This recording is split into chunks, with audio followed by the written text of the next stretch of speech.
Vamos lá.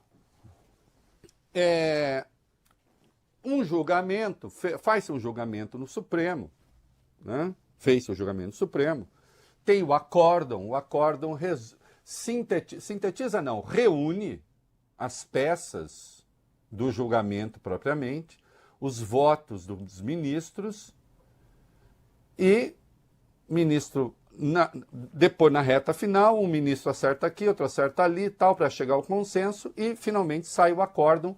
Esse é o resultado do julgamento. E existe uma coisa chamada embargos de declaração. Os embargos de declaração, escrevi hoje uma longa coluna no UOL, e eu fui, Voglio Bene, como sempre faço, eu vou à lei, eu vou aos códigos, para que fique claro do que estamos falando. Né? Que é a velha história, doutor Arthur. Braço, perna, zóio, orelha, todo mundo tem orelha, então, nossa senhora, né?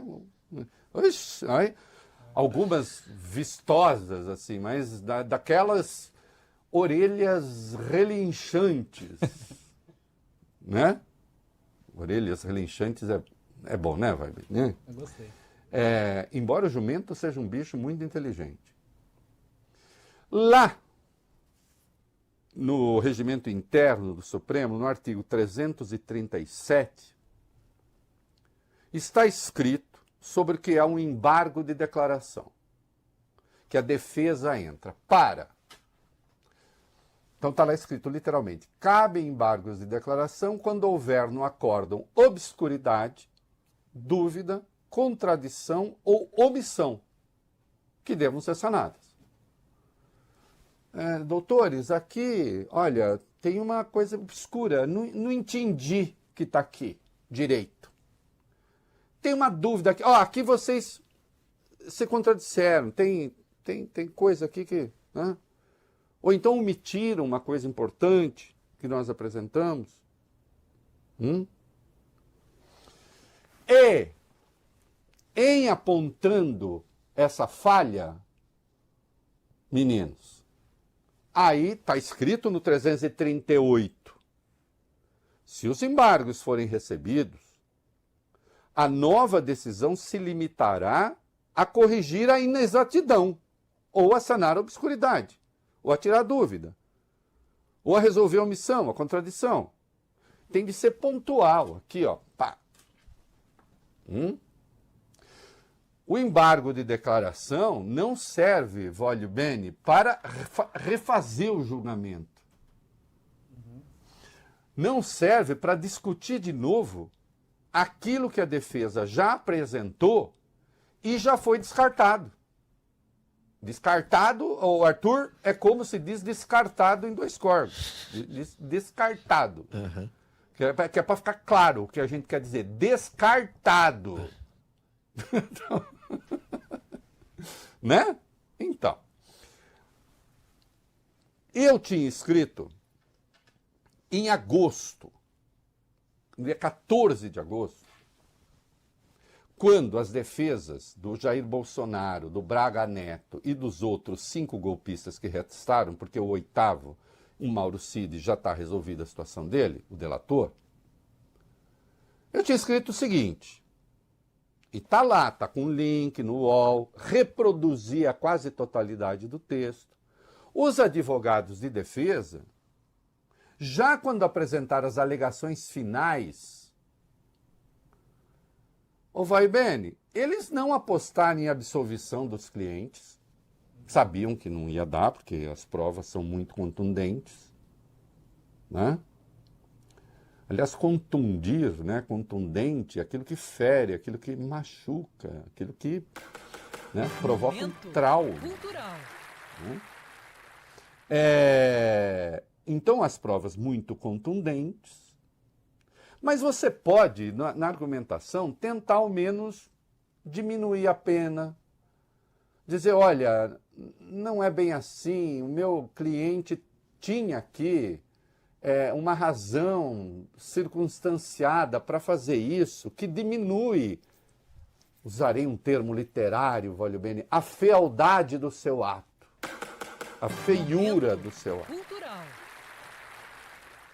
Mas a defesa, eu apontei em 14 de agosto, até reproduzi a imagem da minha coluna. Eu disse, a defesa não está apostando em nada disso. A defesa abandonou o argumento jurídico, abandonou o argumento técnico e foi para a argumentação política, apostando numa virada do jogo política em 2026. Portanto, a partir de 2027. Por quê? Porque fizeram os embargos de declaração, e especialmente a defesa do Bolsonaro, do Braga Neto, com todas as vênias, e os senhores advogados têm o direito de tentar o que eles acharem que é legítimo tentar. Vai bem? Oi. É de tentar o que quiser. Eu não estou aqui falando assim, advogado, não faça isso. Não, eu não, vou arrumar confusão. Meus amigos, tudo advogado de defesa. Tem amigos promotores também, mas menos. Né? No Ministério Público. E tem um grande do Ministério Público chamado Paulo Gonet. Né? Mas os meus amigos, advogado de defesa. E eu vou falar assim, não pode fazer isso. Não, tenta. Mas eu também tenho o direito de explicar. Eles fazem o deles, eu faço o meu. Não é não? É. Aí eu disse, vocês renunciaram à defesa técnica e estão fazendo uma argumentação política. Então, nas alegações finais, falaram da suspeição do Alexandre Volubeni. Isso já tinha sido arguido no curso do processo. Sim. E já tinha sido rejeitado. Nas alegações finais, falaram de novo da suspeição do Alexandre. E agora, nos embargos de declaração, falaram de novo, o Volubeni adivinha do quê?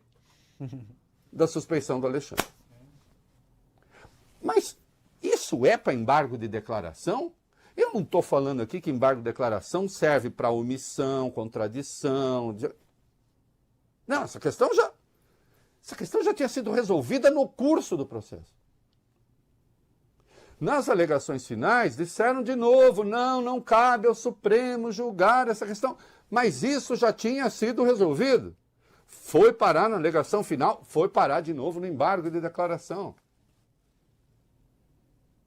No curso do julgamento se falou do excesso de documentos, porque a gente não teve tempo de examinar, porque não sei o que, etc. Também como questão preliminar. Eu lembro, Volubeni, muito bem disso, porque eu vivi uma circunstância muito particular. Com essa cabeça cheia de ideias, Arthur, eu estava mudo. Né? E eu lembro das preliminares.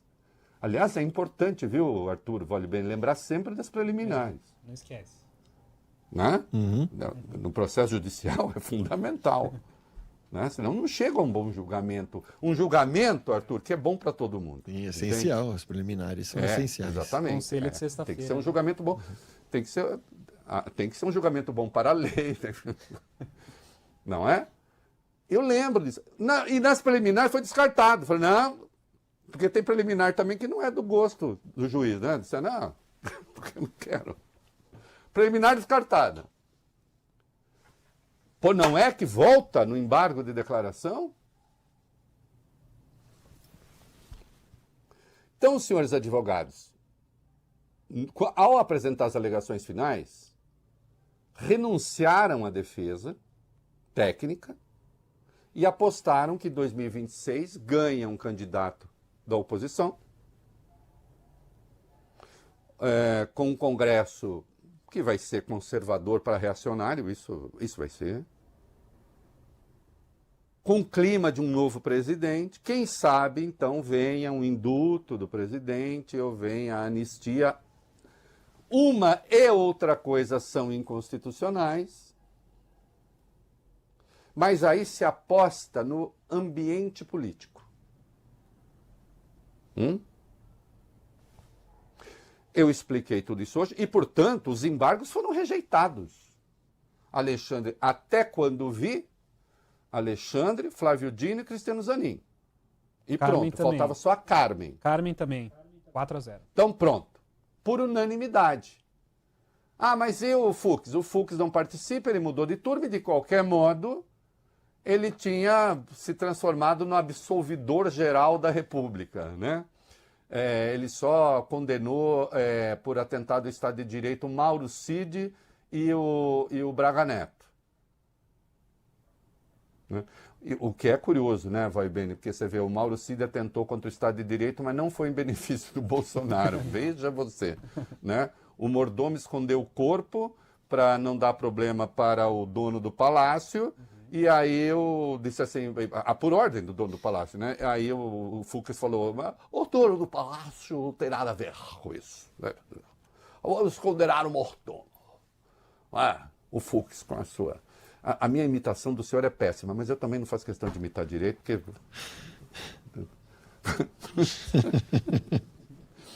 Você precisa admirar, nem que seja pelo avesso, alguém para conseguir fazer uma imitação a contento. E absolutamente não é o caso. Né? Então, e foi rejeitado. E era o óbvio. Tio Rei, cabe embargos dos embargos? Cabe. Vão fazer? Mas com absoluta certeza. Porque o que se está tentando fazer agora é o seguinte, mais uma vez, cobrir o julgamento com o véu da ilegalidade, do autoritarismo, para lá adiante, se houver a virada política, poder tentar reverter isso de algum jeito. É impossível? Não, impossível não é porque, por exemplo, se votar uma anistia no Congresso e se passar pelo Supremo, é inconstitucional. Digamos. Ou se houver o indulto e também passar pelo Supremo, né? Ou uma coisa ou outra. E aí eu concluo meu artigo, lembrando, depois de ter... Eu reproduzi o que eu tinha escrito dia 14 de agosto, porque eu acertei. Não posso fazer nada. Né? Se acontecer isso, o que eu tenho a dizer é o seguinte, com certeza o Brasil estará vivendo um momento menos democrático, em muitos aspectos. Mas não é democrático, afinal, se eles podem votar e se o Supremo disser que ok, a democracia estará sendo necessariamente degradada. Porque se você deixa livre, sem punição, quem atentou contra a democracia, é sinal de que a democracia voltou a correr risco. Ora, que parte não se entendeu? E claro que esses, né, que defendem que isso aconteça são os mesmos que acham que não, temos de ser intolerantes com o crime, temos de ser muito duros com o crime, né? Sem atentar nem para a contradição brutal que há nisso. Né? E sim, ou não, né? Luiz Fux não participou, não tem por que participar, né? Porque, afinal de contas, o senhor Luiz Fux mudou de turma. Né? Ele foi para a segunda turma. Já explicamos o que isso significa. Uma eventual tentativa de fazer ali um 3-2 na segunda turma, né, para ganhar alguma, pelo menos. Né? Por que um 3-2? Porque ficariam, na contabilidade de alguns, ele, Nunes Marques e André Mendonça, votando alinhados, né, contra Gilmar e Toffoli. Vamos ver, né? Depende muito a causa também, e aí são algumas causas que só serão de turma. As questões constitucionais, que são muito importantes, essas são necessariamente decididas pelo Pleno do Supremo. Né? As votações de turma são as votações na esfera penal, que as questões são divididas em turma. Né? Aí eu não sei, Fux descobriu as glórias de ser um absolvedor depois do Bolsonaro. Porque antes ele sempre foi um ministro muito duro na área penal. Inclusive na concessão de habeas corpus, etc. Ele começou a ficar com o coração mole e foi comigo, Vale Bene. Eu consigo fazer isso com as pessoas. Eu falo coisas incompreensíveis. Na maioria das vezes, nem os meus interlocutores entendem direito. Mas não é que eu seja burro, não. É que eu tenho uma certa dificuldade de colocar na nossa língua aquilo que eu estou pensando. Mas muitos adivinham.